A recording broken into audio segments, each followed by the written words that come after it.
Jeffrey Epstein. Agora há pouco a gente trouxe mais notícias, né? Porque o que acontece? Com a liberação de 3.000 arquivos, documentos de vários tipos, né? Vamos relembrar?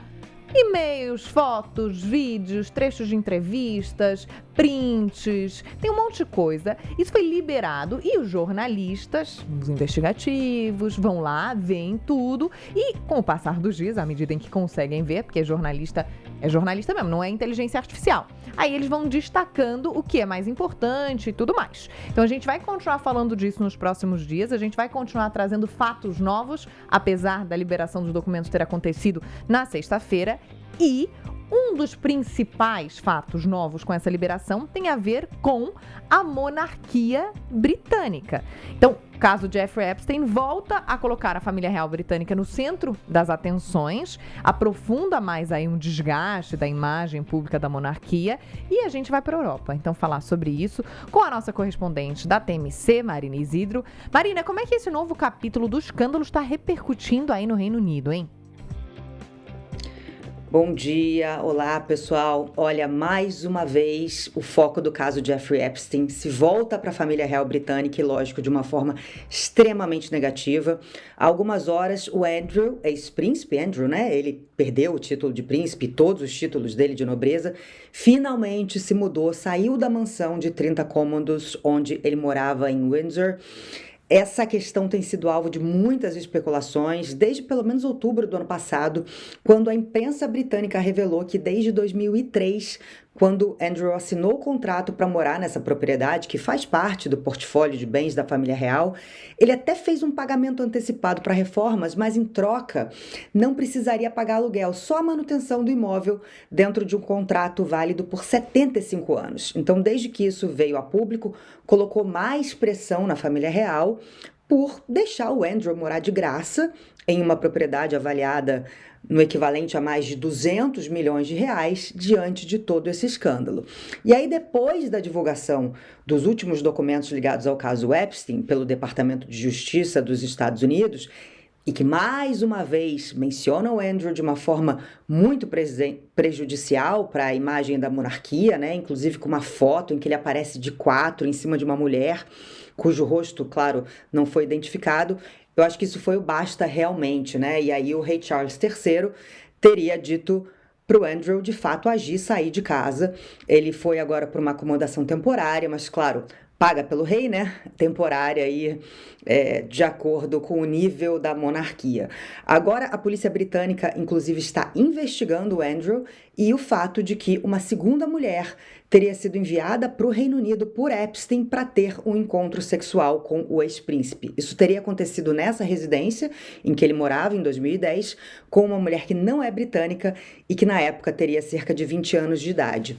Ontem, o príncipe Edward, que é o irmão mais novo do Andrew, da Anne e do Charles, participou de uma cúpula de governos internacional em Dubai e foi perguntado na frente de todo mundo por uma repórter como ele estava lidando com a divulgação desses novos documentos. E aí ele teve que se manifestar sobre esse assunto, né? E disse que era importante lembrar das vítimas. Também é importante a gente colocar em contexto que a família real é, de certa forma, a imagem do governo britânico, representa muito o governo nesses eventos internacionais. Então, esse caso não é bom para ninguém no Reino Unido, né? E esse tem sido realmente o tom do discurso da monarquia. É o mesmo que Charles adotou em um outro momento, falando de vítimas, ou seja, a família real está claramente contra o Andrew, não deve aguentar mais esse assunto, mas vai ter que lidar com ele certamente por um bom tempo. E vamos continuar falando disso nos próximos dias, à medida em que novas fotos e e-mails forem divulgados. Vou te falar, não posso dizer que é de embrulhar o estômago, porque o estômago vem embrulhado desde que esse caso começou. Mas parece que o buraco negro vai ficando só maior. Grande buraco negro, você vai puxando o fio, assim, da meada e não acaba nunca. E aí você vai ficando cada vez mais assustado.